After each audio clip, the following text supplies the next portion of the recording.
And I reached out. All right, y'all. I'm gonna react to this Gucci Man and Keyshia kaoir interview, and yeah, let's go ahead and just get into it. I think it's gonna be an interesting interview. I already was watching some of it, and I decided I was like, I should just go ahead and react to it. So let's do it. To the co-writer Kathy on writing the book, I was telling her about like how I helped Scar, and my wife was talking to me, but she was on I wouldn't even let Scar know that she was telling me the stuff to tell him. Mm-hmm. It while we writing the book, discussing the book and just going over how we're gonna make it, Scar died. Mm-hmm. So I hear her Scar done passed away. It went for him being the inspiration. Before I can even finish the book, he passed away. Mm. So that was just super deep, and it made me I gotta do this. I gotta even be more vulnerable because I'm gonna help people that I don't even know. Because I was trying to help somebody who was so close to me. You know what I'm saying? Mm-hmm. And I didn't succeed. Mm-hmm. When you break down in the book that September 13th episode, right? Yeah. And you said you don't even remember a lot of the things that you said. Did you have to go back and say, you know what? Let me fix some of those situations. Yes. And who did you call first to say, let me fix that? Because we were on air that morning. Yeah. And we just remember, it's like, damn, Gucci just going crazy on everybody. And the sad, you were tweeting? Yeah. Yeah. And the sad thing about it is for media, press, it's like, that's gold at first. Like, oh, this, that, and the other. Then when you sit back and look at it, be like, damn, maybe we shouldn't have went that hard and promoted because we can see now that he was going through an episode. So the first question is, that in the book about the media's role in that. Yeah. But to answer Envy, I was super embarrassed and hurt by the things I said because I wasn't well then, right? So then I got locked up. So a lot of those people who I was saying stuff to, they were like, they ain't never gonna mess with me no more. Mm-hmm. So even when I got out 3 years later, I still was I apologize to Ross, Drake, Nicki, all them people accepted my apology. They just don't know. It's like a weight off my shoulders because I had been because I was wrong. Ross hadn't did nothing but help me. You know what I'm saying? Mm-hmm. And I said something about him. Birdman did all this stuff for me. Why would I say something about him? So I felt bad. You know what I'm saying? I felt terribly bad. And it was just me. It was it was super heavy on me. You know what I'm saying? Mm-hmm. So I apologize to everybody. Everybody that would accept my apology, I apologize to. Everybody who would accept my call, I apologize to. Mm-hmm. You just think anybody who I was dissing, I apologize to. When you see artists doing that now, do you know exactly what they're going through? Yes. I do. We be Sunsets going through an episode. I can see it because I'd have been through it. And I'm I be feeling sorry for them, you know what I'm saying? But because I see the media, they just go with it. This person mad or they being, mean or whatever. But they be going through something really mental. It be some mental health stuff. Bro, that's that wisdom, bro. You gotta go through things to really get that wisdom, bro. If you don't really go through life and go through time, you're not going to get that actual experience and learn those lessons and really, be aware of what happened. You can look back and just be like, yeah, this I could have did this better. I could have did that. But yeah, that's crazy, man. Even Gucci can evolve, dog. Crazy. Going on. Do you reach out to any of those artists?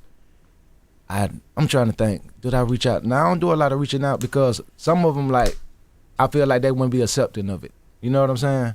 But because you wouldn't be accepted at that time. Yeah, at that point you can't really talk to them like that. But like my wife say, I wish I could talk to the people that know them to tell them how to help them. Right. You know what I'm saying? Mm-hmm. Yeah. I tried to reach out to Kim when Kanye was going through an episode. It bothered me so much, but I don't know her, and I didn't want to feel like a groupie. Yeah. So I tried to send messages to people. I never succeeded, but this was during their marriage. I'm like, damn, I want to talk to her so bad. I can help you, but I never was successful. Wow. We talked about that on air the other day because she sat down with Call Her Daddy and talked about. Bro, that is a good woman right there, bro. She is, the fact that she wanted to call and help to try to keep a family together, bro. That's peep that. What it was like on the inside, while also trying to protect their public image and the way she thought people would look at her if she decided to leave. For you, what was it like? I mean, because we're talking about Kim, what was it like just trying to protect the business that you guys have built while I have a system. Personally... I take his apps off his phone. First thing I do, I delete Instagram. I delete everything. Even if I got to change his password, I'm changing it because I don't need the public to know he's having an episode. You realize you'd never know about any other episodes since September 13th because I control that. because you're not going on Instagram, you're not going on Twitter, it's deleted. You know, and I just control everything at home. And now before the episodes come, I catch it. So that's why he hasn't had another one. And how you catch that is he doesn't speak to you. He wants to be left alone. He don't eat. He does not sleep. Text messages, there's a period after each word. And I'm like, you're going through an episode. You're sick. No, I'm not. Ain't nothing wrong with me. Why do you think that? You're not speaking to me. Well, there's nothing to talk about. I said, well, that's not how you speak to your wife. And I'm like, you're sick. And we snap out of it right then. Wow. You know, we heard Kim this week say how Kanye just used to give away their cars and stuff when he would go through episodes. And in the book, you talk about I did that. You just used to be giving away stuff. I gave away jewelry. Money. And jewelry money, cost so yeah. much. You know how much it costs for jewelry? Like, Yeah. I would give my friends jewelry, and like they know I went well, they'll take it. Damn. They take That's why, advantage of you. I felt like, damn, they know something's going on with me, but they'll take it. So it's like, when I got out of jail, like I cut off all my friends, my old friends. 'Cause I'm like, damn, they were taking advantage. You know what I'm saying? It was straight taking advantage. I was giving away money. I wonder what the psychology is behind that. Like, why when you're going through an episode, you feel Give like... away money, and I don't know. You don't care You're not about in your nothing. mind. Because the money it's not, you kind of like in a warped world. It's almost like, it's a psychosis. You know what I'm saying? It's not, you dealing with stuff like, you hearing voices. Yeah, they have voices. You know, and you hearing voices too, like, it's telling you to, you know, you might think that Charlamagne I might think that you trying to fight me. You ain't even did nothing. We be like, bro, I ain't did nothing to you. What's wrong with you? Like, I'll be like, trying to fight you, Charlamagne, like, you did this, you know what you did? You stole something from me. And you be like, bro, I ain't stole nothing from you. But in my mind, I'm like, it's the truth. So that's what I used to deal with. How did therapy and the self-work change your relationship with anger? And, like, do you still wrestle with that same inner voice that you talk about throughout the book? I don't. I don't. It's like I seen a therapist. I gotta start taking medicine that prescribed for me, what she thought, and it worked. And I haven't had any other problems. You know, I always wondered when people have episodes, what sparks it, right?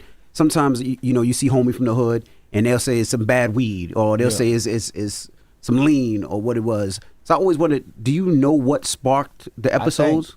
I think drug use Stress, and stress, non-sleeping. not sleeping combined. It wasn't just like, okay, I drank the lean. It was also I'm drinking lean, and I had like 5 or 6 charges, open cases. So I was so stressed out. So, you know, I'm going to the studio and I got all these artists. I'm steady working hard. You know what I'm saying? So from the outside looking in, you would think that I'm not fazed about it. But it's almost like I pushed the cases out my mind. You see what I'm saying? But it's still a stress. But I'm just not dealing with it. I'm not talking about it. I'm just like acting like it's never gonna happen. Like court not gonna never happen. But that's a big stress. And I'm steady drinking lean, smoking weed, taking pills to kind of numb that. And then one day it's just like the straw that break the camel back. Boom, now my mind can't take it.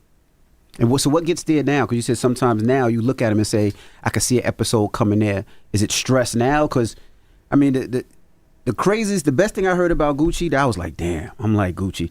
It was like, Gucci go to sleep at 8 o'clock. 9 o'clock, he tired. 9 o'clock, I'd be like, kids, it's time to go to sleep. I'd be tired too. But what gets you to that episode now? When I had the episode in 2019, 2020, COVID. it was COVID. That really just messed me up. And then another thing what triggered the episode was I got my teeth done and they put me under anesthesia and the drugs messed me up. When I came from under anesthesia, I was having an episode, flipping out. And I was like, damn, I ain't even doing, you know, I can understand that. You know what I'm saying? So even if I go, it's like, damn, I never thought that would be a trigger. But that was a trigger. So it could be a multitude of things. Gotcha. But it's interesting, though, because when I read the book, I feel like you always had a level of self-awareness. Like, even when you talk about going to get the ice cream cone tattoo on your face, you said it was a cry for help. It was. But why you felt like nobody heard you? Like, even when you were doing all that, why you think nobody heard you? Everybody thought it was like a marketing campaign. You know what I'm saying? Nobody, like, I remember like it was like I had went to court. They told me I had to go to a mental hospital to, like, because I tried to say, like, you know, trying to tell them, like, listen, some of the stuff I'm doing, I'm not in my right mind when I'm doing it. And they sent me to a mental hospital, and then it went on the media. And I just remember when they started saying, like, I got to go to a mental hospital, the embarrassment I felt.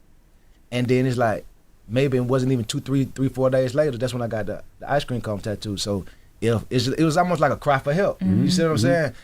I can't explain it. It's hard for me to put it in words. You know what I'm saying? Him being Gucci Man without me, no one helped him because he's the artist. No one is going to say, Gucci, you're not well. Gucci, you need medicine. They just keep on giving him the weed, giving him the drugs, and he keep on keeping on.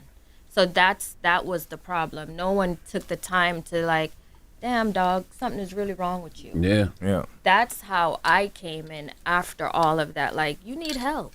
Let's And I'm fix telling, this. back then I used to be like, ain't nothing wrong with me. And they kind of like, when I'm saying nothing wrong with me, give me the weed. They like going with that. Yeah. You see what I'm saying? Because I'm like, somebody put something in my drink or something, like, it's an excuse instead of just saying, okay, no matter, I got a problem, I need to fix it. It's almost like, you know, I shouldn't have this problem. Why me type shit? That's how I feel. Like, why? Don't nobody else got to deal with this but me. So I kind of like, I didn't want to accept it. You know what I'm saying? Because I felt like, why I got to deal with this? You get what I'm saying? Like, why I got to have this affliction? Why I can't be straight? Why I got to have a mental health problem? Like, why I can't drink lean? Really, like, why I can't drink lean and smoke like everybody else? Why if I drink the lean and smoke, I got to be in the mental hospital? That's how I used to feel. And it felt like the people at the label didn't look at you as a human being. Like you was just an artist to them. Because you said after you got the ice cream cone tattoo, one of them called you and said, man, you a genius. They did. Yeah. And you was like, bro, I'm going through stuff. I was going through, I'm like, damn. I never thought that it, like, when it went viral back then and just everybody was talking about it, it didn't, like, that was not my intention. I was not doing that. It definitely was like a cry for help. Yeah. Let me ask a question. Keyshia, do you wish you were around when you know, I look at Gucci, and if you really think about all the artists that he has touched and could have signed, he could have been bigger than any label out there. If you go through them, we can go from Thug to Waka to the Migos to the list goes on and on and on. Do you think? Well, yeah, Waka was signed. Yeah. Do you think if I was there, I could have helped him build that empire? Because he could have been really like an Atlanta Def Jam. 1,000%. Even like we had this conversation many years ago. I said, Gucci, you just have to accept that you're not well and fix it. Just accept it. I said, people take Tylenol every day. Just take your medication every day. You'll be fine. Just accept that you're sick, fix it, and you'll be okay. And absolutely, he had so many artists from back in the day, and because of this, you know, they re-signed with other people or whatever the situation is, and it pisses me off because none of them respects him. Or give him the credit like Gucci signed me. Gucci's the one that got me out the slum. Gucci's the one that changed my life. None of them talks about that. Not one of them. Does that bother you? Because it's a lot of artists that are multi-platinum that are still selling records that you were the first person to give an opportunity to. We can name the list, but the list goes on and on. Yep. I feel like, you know, I had to hold myself accountable. I got locked up. I messed up the opportunity. You know what I'm saying? But I'm not saying that they don't have to pay me homage. I appreciate it. You know what I'm saying? But it's like, that's part of how I was raised and just who I am. I get fulfillment out of helping artists. You know what I'm saying? I was reaching out to them, trying to help them because I saw talent in them. And not just Southern artists. No, not just Big Southern artists. DJs, producers, whatever. That's just like who I am. You know what I'm saying? Like, I'm going to open the door studio. I'm going to bring people in. I'm going to work with the up and coming. That's what I like to do. You get what I'm saying? If it didn't work out the way it did because I got locked up, I got to say, hey, I got myself locked up.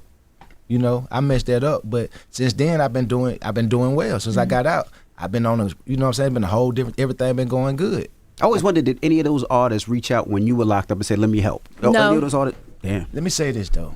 Keyshia said nope. Let me say this. It is still kind of like paying it forward because when I got out, all those artists did come back and do songs with me. You know what I'm saying? But when I you came were back, down, did they help? they didn't. Damn. They don't acknowledge him. He doesn't care or feel that way, but from the outside looking in, they should acknowledge him, you know? I feel like Gucci gets looked at as a hip hop pillar, though. I feel like I like he feel like they should. look. I feel like Gucci gets his just due as an iconic figure in hip hop and all the artists he put on. No. But it ain't What would like, you like to see, Keyshia? Like, I would like them, all of them, to acknowledge him, even if they win an award, acknowledge him because he gave you the stomping ground. Most people don't know Nicki Minaj came out of that camp. French Montana came out of that all camp. of Most them. people don't know I mean, half those people. We know. Yeah. But most people don't know that. Migos, Thug. Migos, Thug, Yeah. like most people don't Because they know. don't say it. You better pay homage, man. I love the chapter Pills and Potion too. I swear Because to you God. said you feel guilty for making the song Pills because you made a whole generation start getting high on pills. How do you rectify that guilt? I can live with it now because it's like it is what it is. You know what I'm saying? But back then, I know that I like made a lot of people use drugs. I talked about drugs all through my music because that's what I was on back then. And I'm just like, damn, I know I made a whole bunch of people think pills was cool. I know that for a fact. You know what I'm saying? And that ain't nothing I'm just super proud of, you know? But what can I do? It's in the past now. And at the same time, I was also a user too, so I was going through it with them. Yeah. The interesting thing about that chapter too, you said that your whole team didn't like that song. They didn't. What would they? Because I'm sure some of them was on pills too. So what was it? Just they just didn't like the record. When I first when I had like 1 foot in, 1 foot out, a lot of my guys who were hustling, we used to think I was like my crew of hustling buddies. They used to think like pills and stuff like that was like junkie stuff. You know what I'm saying? They think like if you do coke, you like a junkie. If you take pills, you a junkie. They only was cool with smoking weed. Even drinking lean, they thought was some junkie stuff, right?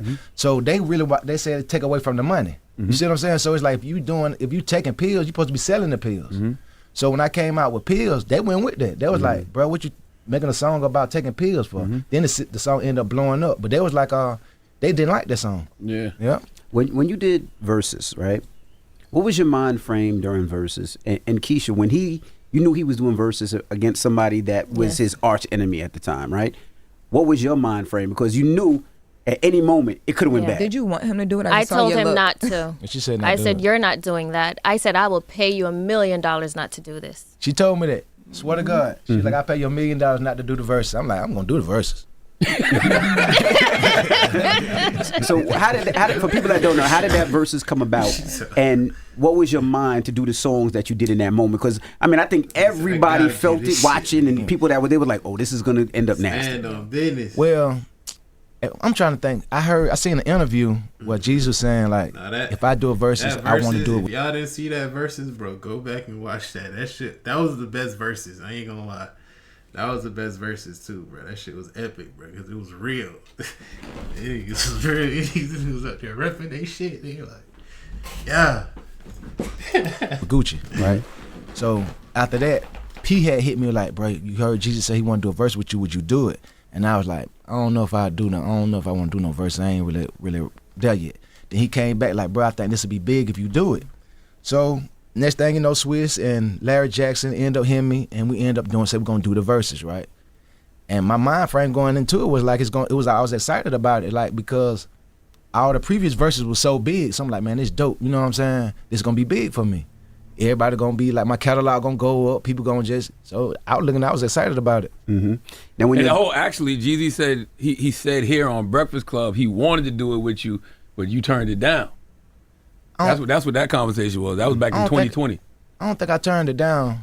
I think I turned down doing verses, period. But I was open to do the verses. When they finally like broke it down to me, like, okay, this the business about it. This how all this good can come out of it. I'm like, okay, I'm gonna do it. Keyshia, you didn't want him to do it because you knew he could potentially have an episode? No, I just don't trust it. I don't know. God forbid GC go say the wrong thing and things pop off. I ain't got time. Where were you when he was doing the verse? I was pregnant at home. No, he didn't want me there. So you were watching it? Yeah, my hands was wet, sweating. I'm nervous. I'm like, Lord Jesus, help me. So when he did that song, what were you thinking when he did that song? When he did that song, like, oh my goodness. I'm just like this, like any normal person. I'm in the bed watching it like everybody else, scared. And Jeezy, you said you were lucky that I'm sorry, Jeezy. Sorry, Gucci. You said that you were happy that Jeezy took the moment to kind of shift the energy a bit. I would say, in hindsight, I'm like, I respect the way he did what he said. You know what I'm saying? And you know what he said made sense. You know what I'm saying? But at that moment, in the heat of the moment, I wasn't thinking like, I'm happy he said that. In the heat of the moment, I was just like, man, what is he talking about? You know what I'm saying? Let's get on to the what we doing.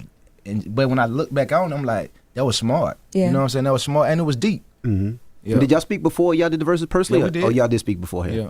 How was that conversation? Was that the first time y'all spoke throughout the years, or? Man, it was funny because we seen each other on the airplane, right? And he was sitting in my seat. Oh God, that's the craziest junk ever. I ain't never told the story, right? He's sitting in my seat, right?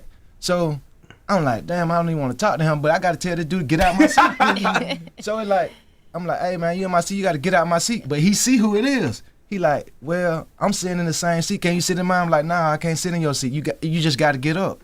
That was the conversation we had prior. Damn, that's crazy. If it would have been anybody else, you probably would have been like, go ahead, sit in the seat. You got to get up. You got to get up. And he don't want to get up. I can't, cause my pride won't let me say that you in my seat and I just, okay, I'm gonna sit over here. Yeah. Nah, dog, get up. When was that? But his pride won't allow him to be like, man, Gucci man told me to get up and right. Oh, he got up and moved. Got up and moved. Yeah, that's funny because I remember 50 and Ja said the first time they seen each other was on a flight. They were both sitting. It's like you can't wild out in there because you're going to jail. So you got to be easy. But no, in your first book, you said y'all had dinner somewhere before. No, we we met up at a restaurant. Yeah. Yep. So we had met before. But I'm saying this since I got out. That was like we met at that restaurant way back. That was like 2010 or something like that. But you said y'all had decided to, if I remember correctly in the book, you said y'all decided to squash the beef then. But then I think he ended up. Y'all saw each other at a club. And and it didn't go right. Yeah. What is it like now? Like, have you guys spoken since Versus, and both of y'all are so evolved at this point? I did an interview on Big Facts, and I'm like, it ain't really been no disrespect since then. Everything cool, but They okay. we okay. She said they okay. We'll make sure they okay. They all right. Got you. I love it. In episodes, you call yourself a recovering madman, right? Yeah. What does madness look like to you today? And how do you recognize it when it tries to creep back in? Madness is like a very evil side of me. It's very no compassion, no empathy, like void of good. You know what I'm saying? It's like empty eyes, soulless. Like I say the most meanest things. Like that's why I said so embarrassing afterwards. Like golly, like I can't even believe I be saying stuff I can't even think I know how to curse and say stuff like that. I be going so deep into the dungeon. I'm talking about seriously.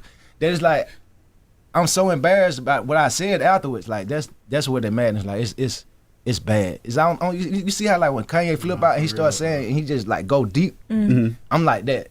It just get bad. Like she said, the only thing about it was my wife been. Yo, let me say this shit right here, bro. Madness, bro. Being angry is like, it's dangerous, bro. That shit can kill you. I know exactly what he's talking about, bro, and like, I never want to be there again. I'm grateful, but at the same time, bro, like, because it's led me here, but it's like, yo, you gotta chill out with all that shit, for real.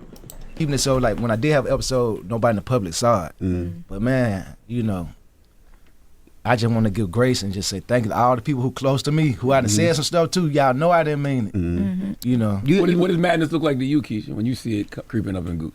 There was one time he stood outside for 24 hours at the door, just standing. I said, get inside. No. I said, did somebody give you a cookie or lace it? What is wrong with you? Because I'm not even catching on. I just want to stand up out here. He said out there 24 hours. So I said, okay, there's an episode coming. I wasn't that good of a pro yet. So the episode came like a week or two after that.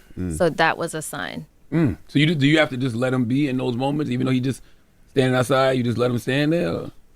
No, I don't play with him now. Then I let him stand out there for the 24 hours. Even 4 or 5 a.m. he out there. But if he was to do that now, he going to the hospital. Do your kids break you out that episode? Like when you see the kids, you're like, nah. He hasn't had an episode since they were born. Wow. Like that would And I make me think just be that's so what strict scared about him. like that would scare me. Like I cannot level my kids see me like that, and I can not be where like I'm not on point to be needed to handle the business of raising the baby. Like I'm, you know what I'm saying? Like I get them up for school every day. I can't be in the hospital. You know what I'm saying? My little boy, he can't even stand a day without me. He like, Dad, I miss you when I leave. So I just want to be on point for my kids. Do you miss old Gucci? And when I say old Gucci, I mean going out, being in the studio with your artists. I kind of miss being.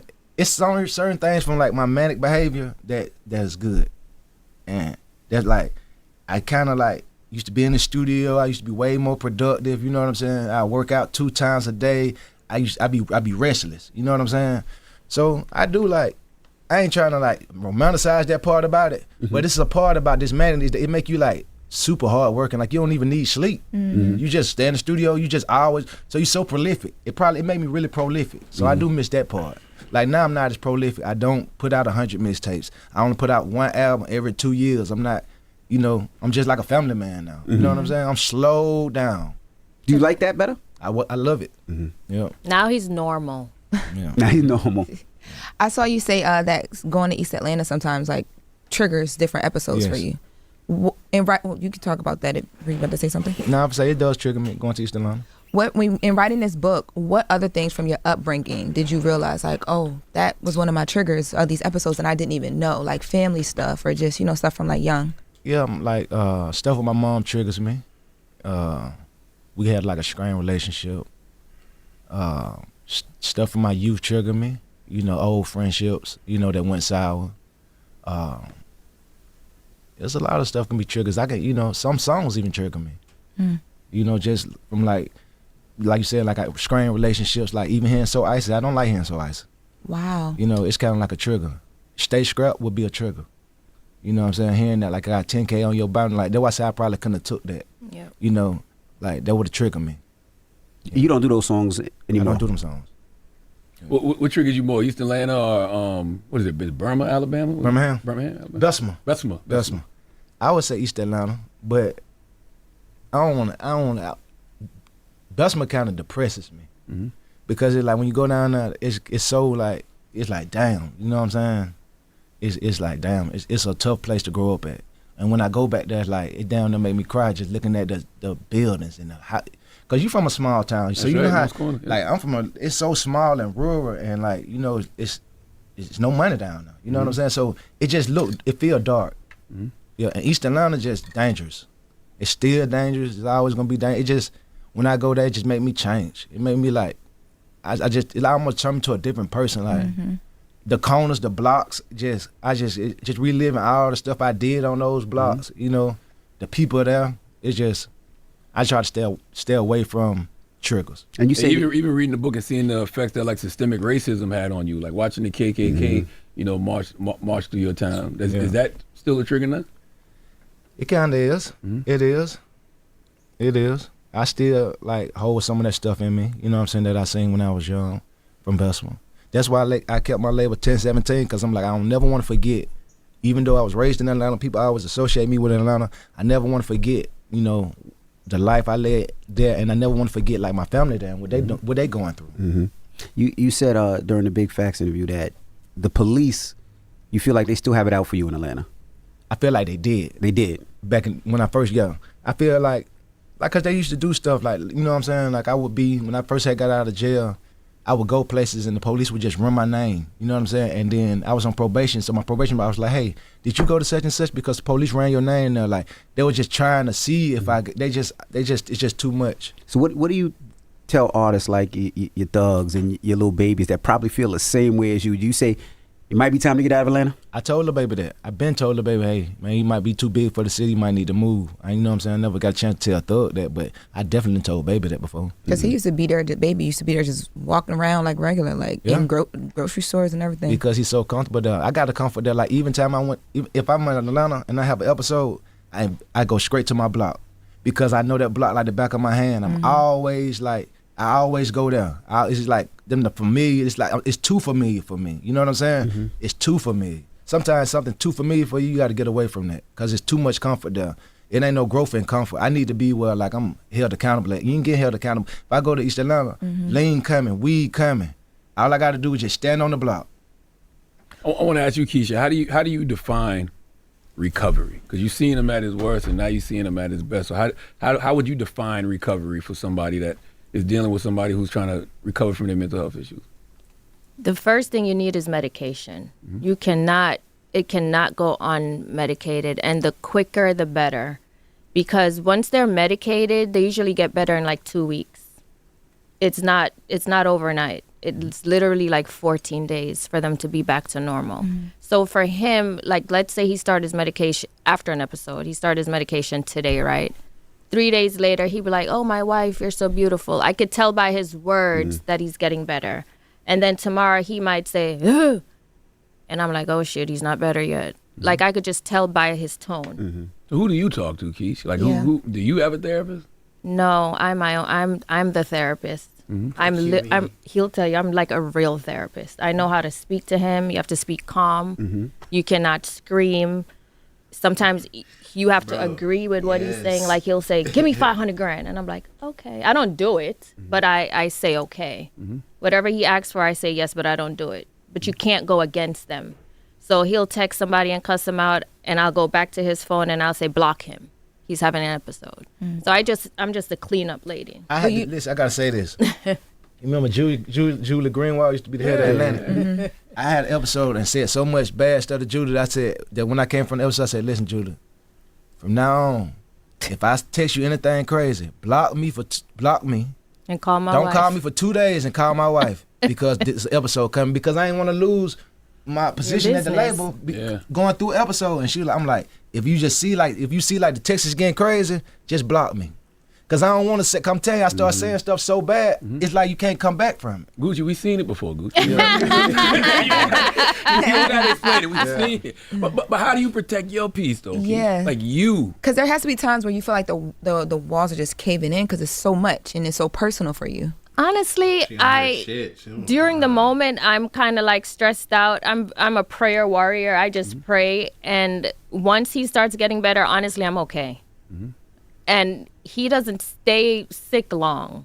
Like I said, it takes 14 days to get him back, and after like day 3, he's already coming to his senses. But those deep episodes won't happen ever again. We're in 25, so the last one was 5 years ago. He had a mild one coming maybe 2 years ago, and I caught it. So now I catch them before they come. And like people be saying stuff about him like, oh, he's soft, he's this, he that.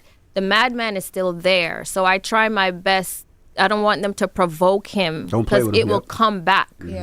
And he's very dangerous. So y'all listen, please leave him alone because the Mad Max is still in the head. Yeah, when I saw Young Thug say that, I was just like, man, you know. That is some of the like most playerish shit I've ever seen in my life, bro. Like a dude. I mean, you know, I've heard. Oh yeah, you know, you've heard girls. You try to talk to a girl, my dude dangerous or whatever like that. Like, okay, yeah, we get it, but like the way she just, you know, we know Gucci and just how she just said that shit, bro. His woman thinks she's dangerous, but that's all that matters. She knows he's dangerous. Like, I don't know, that shit just fire, bro. It's fire. Thug is just young. Yeah, they don't understand. Gucci ain't soft. He grown. Yeah. He's grown. He's evolved. When did you develop the trust for Keyshia Kaoir, right? Because it's not just a little bit of trust. It's almost like you gave everything and trusted that she was going to be there for you, and she life was. is in her hands. I knew she was a great woman, you know what I'm saying? But I just wasn't there, you know what I'm saying? But once I went to jail and like some people had stole my money, you know what I'm saying? So the rest of I was like, it got to the point where I was like, the rest of the money I got, I gave it to her. I'm like, because I already had somebody steal, you know what I'm saying? So it's like I had nobody else to trust. You know, I didn't even trust my mom. You know what I'm saying? So I'm like, baby, you take this. She said, no, I don't want it. She said, don't give it to me. Find somebody else. I'm like, you're the only person I got to trust. So it probably when I got locked up and had went through so many and went through a betrayal. Because you give her everything where it's like you trust her with your life, with your business, with everything. Yep. And most people will be so reluctant with that. And that's also a lot of power for you because you know that he trusts you so much. Yeah. But you know that pops up on the timeline all the time. I forgot how much it was, but it said Gucci gave Keyshia this amount of money and Keyshia 2 to 6. That was facts. That was facts. And when he tried to give me money all the time, I'm like, I don't want it. She wouldn't take it for a long time, but until they stole the money. Yeah. And then I'm like, hey, people stole some of this money. And then I'm the one that found out. She found out it was a theft. It was a theft. Yeah, like all his businesses and stuff. I'm like, this one's stolen, that one. Like, I'm really good at business, so I'm like, hey, you're being robbed, sir. And he's like, can you do it? And I'm like, I'm not getting involved, but I'm just letting you know. That's a Jamaican woman in you. My wife the same way. Then you send your wife to curse him out. Oh, it's the best. You sit back and just watch. Oh, it's the best. Did you tell Gucci you were going to invest the money, or you just went and did it? And when he came home, he was like, look what we got. No, I told him because I was doing stuff with my own money, and he's like, just do it. And I'm like, but then he was like, just do it. And I did it, and it worked out. Dope. You also talk about in the book how you was at an award show with Waka, and you was having an episode. Yes. But what I loved about that chapter, you said when you sat down, you just felt shame in that moment. I did. What's something you learned, like in the process of you healing, that you just now view with compassion instead of judgment? About myself? Yeah. I'm trying to think. I used to be hard on myself, like kind of like what Envy said, like, damn, I should have this big Def Jam label, and it's, you know what I'm saying? But then I had to give myself some, like, listen, you went through a lot, just be okay. You still got a great career, you know what I'm saying? You still make money, you still doing good. But yeah, at first I would just be hard on myself about that. Do you still beat yourself up, like how you was sitting in the award show, ashamed of what you did? Do you ever just be like, damn, man, maybe I need to pick up the phone and call this person? Because I'm trying to think. I apologize to everybody. Gotcha. I really did. You know what I'm saying? Like, you know how like AA means they tell you, hey, call everybody back that you ever wrong.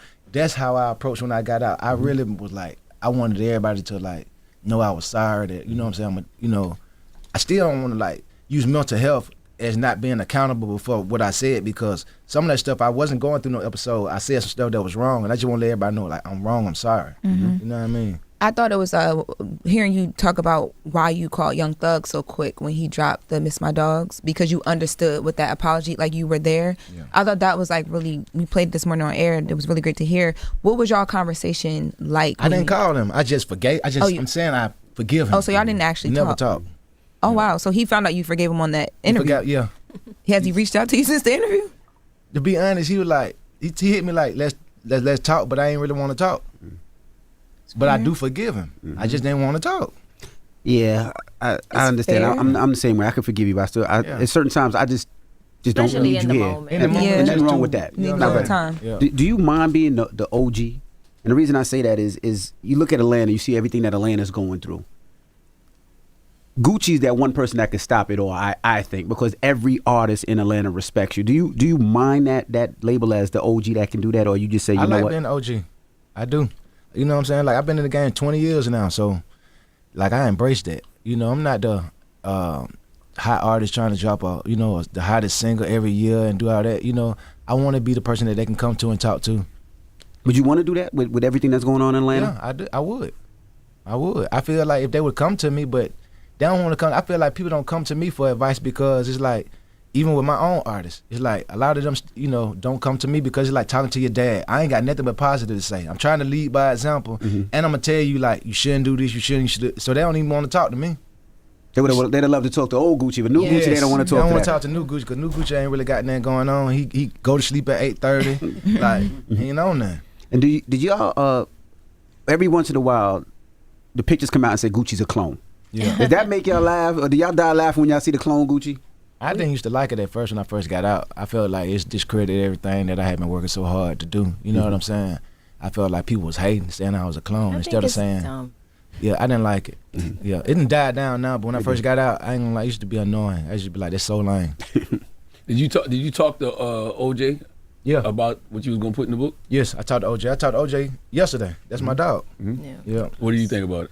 He loved it. I told him, OJ, I want you to be a part of the book. I want you to have your own chapter in the book. I want you to tell your story, because I feel like I was seeing him doing a bunch of podcasts telling his story, and I'm like, I'm gonna use my platform, use my book, so Juice can tell his story even more. You know what I'm saying? Because that's like one of my best friends since I was 9 years old. Yeah, we used to pick up cans together. You know what I'm saying?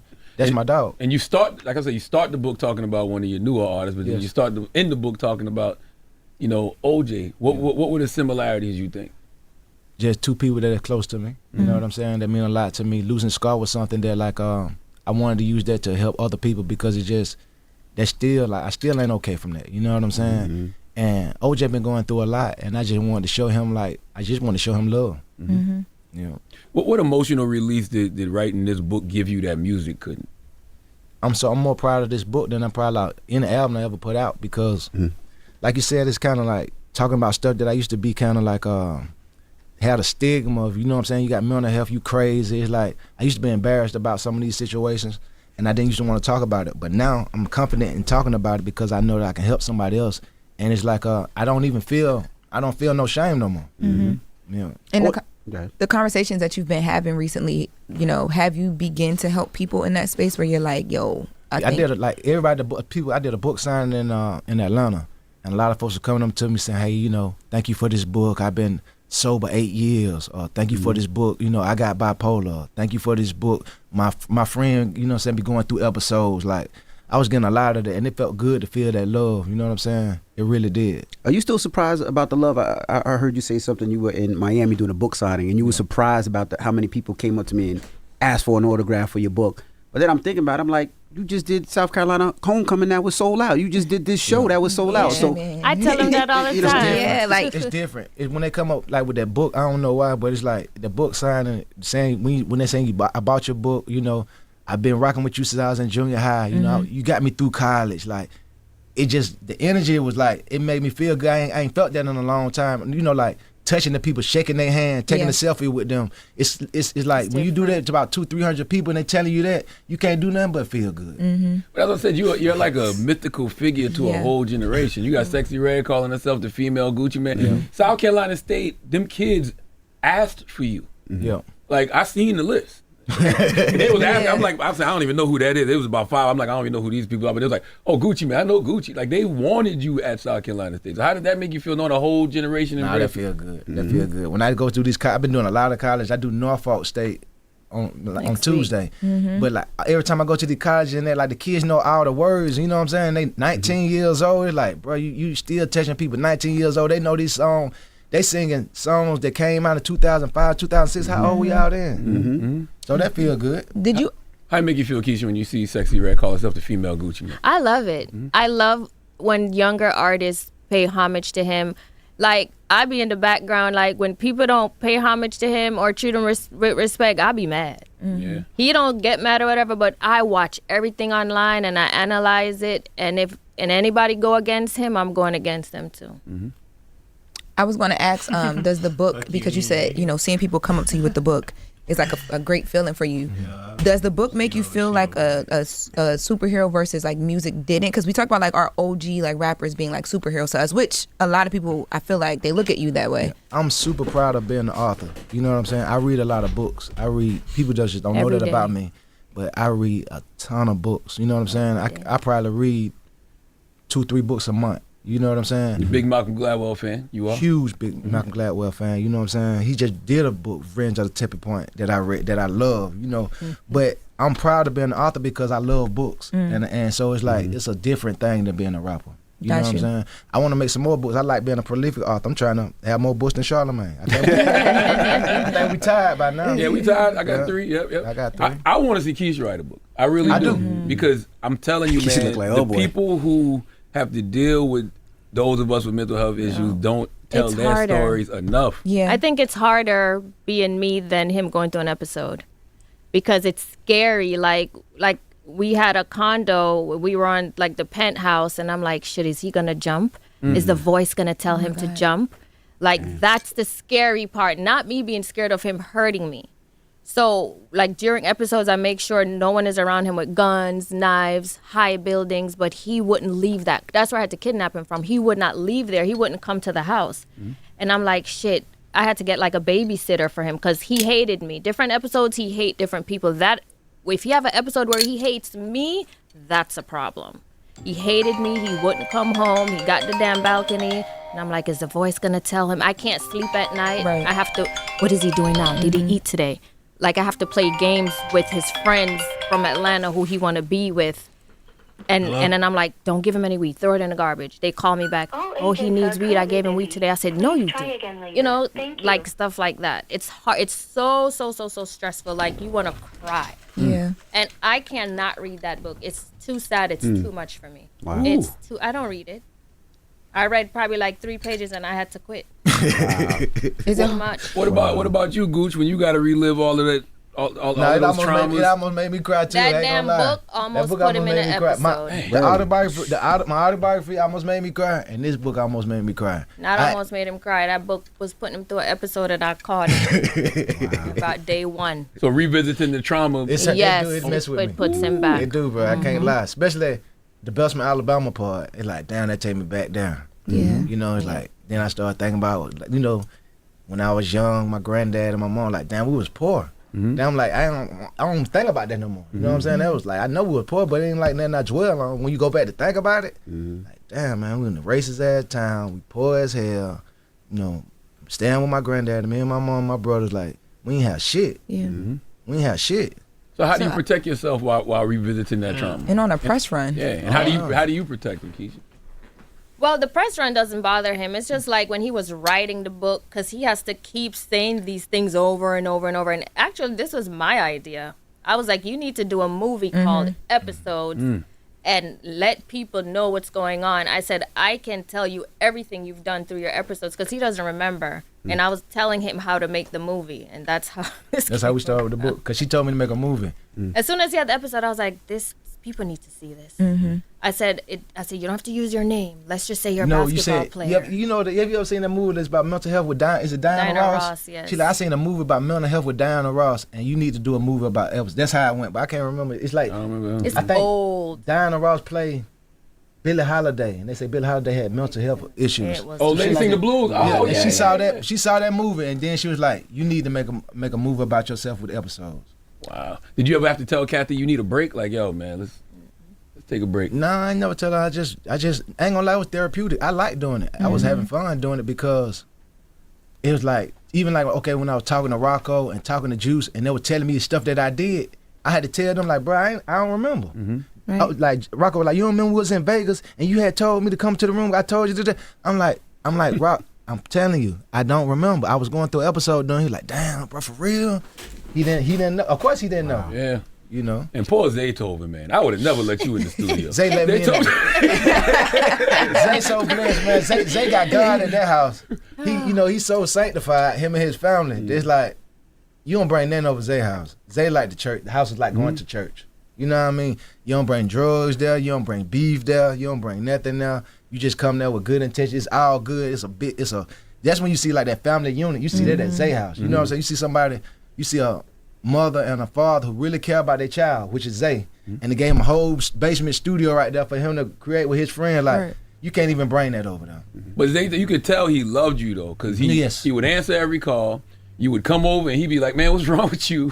Zay, that's one of my best friends ever. Like, I love Zay for that. Like, he always opened his doors for me. He knew I'd be going through stuff. Like, he never held that against me. He always room for me. Like, if anybody ever had my back, like, far as music, Zay had my back. Salute to Zay. Yeah. I want to ask, what is your vice now, right? Is it working out? Is it the family? Is it praying? Like, what gets you away now? Working out is a vice.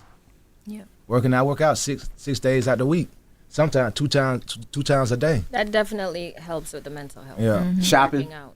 No. Not really shopping. I don't shop no more. I don't even buy cars. Like I used to buy cars every year. Like, switching my life. Now I ain't bought a car since 2020. I just got one Phantom, and I take the kids to school in the Phantom. That was a wild shit. That's not a bad car, though. That's fly. Great ride. In the book, you said something. I'm like, there's no way. You said you used to spend just as much money on drugs as cars and jewelry. I did. Man, lean used to be so high. I used to have so much weed. Remember, like, I got a studio. I got all the artists. So I would supply everybody. Yeah. I got lean and weed for us. That's why they never used to leave the studio. Yeah. They come over there just like a party house. Then when I go there, the lean is in juice bottles. Yeah, we switch it because up. he's not allowed to drink around me. I switch it up, so I put it in. I put it in juices. What if I was to drink it? You don't drink juice. I only drink water. So I was being tricked back then because when I go there, it's like, oh, she's here, put the lean up. But now that we didn't live together then. Yeah. But now he would never, but. Wow. We all married to beautiful black women, but I want Gucci. You tell me, how important is it to have a good woman, man? It's the most important thing you can have. It's the best decision you can make. My best decision ever was to marry her and be with her. Right? I got somebody to, hold me accountable, and I got somebody, watch TV with. Sometimes that's all you want to do. Just sit back and chill, bro. I'm kind of like, I don't really need a lot. We just like best friends, and we just home, just chilling, and everything we do, we have it in common. We like the same food, the same shows. We both boring. Don't like to travel we like travel, to just go to bed. Stay at the house. Just chill. Yeah. Well, Keyshia, I want to say, watching y'all like from afar, you've been so strong throughout all of this. We would have never known how much you were taking on because you also have like the businesses you were doing at the same time. Like, do you feel, because there's a whole like lane of women who do like the makeup, like Keyshia Kaoir, and because of the products that you were doing, do you feel that impact as well while holding all this down? Do you feel that for yourself sometimes? No, I'm really strong. And I still do my makeup. Yes. I still have my company. I still do everything. I have like a schedule. I have everything down that I do daily, and I still do even during his episodes. I still get my stuff done. I don't know how you did all of this because Keyshia Kaoir Cosmetics literally influenced such a generation. Yeah, the hairstyles, the clothing, like. And people know, but I don't know if they talk about that enough with you. But then you're also holding down all this stuff as well too. Yeah. Like, God bless you. I have to thank you and thank you, God. Right. Do you think your healing journey is over, Gooch, or is there still work to do? No. Even like we talk about from the verses to now, like I knew I'm matured a lot from 2020 to 2025. I'm still growing, and it's in a good way. You know what I'm saying? Like, don't really nothing get me mad no more. You know what I'm saying? Like, I don't hold on to petty beefs. I don't hold on to grievances.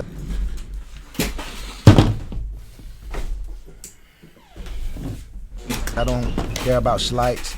I ain't used to be like that. You know what I'm saying? Now it's like I'm in a real calm space. That's dope. You know, but it ain't even, that's just who I am now. It ain't who I'm trying to be. You get what I'm saying? That's who I grown to be. If you could redefine what it means to be real in hip hop culture, what new code would you give this new generation? Man, I let them know like they talking about that hood, but the best hood is fatherhood. That's right. You know, that's what I'm most proud of. You know what I'm saying? I love being called dad. You know, I love being a present dad. That's like, I didn't even know that it was so much joy in raising kids that it is. Best. But you know what I'm saying? Like, raising a family has changed me. It has changed me for the better.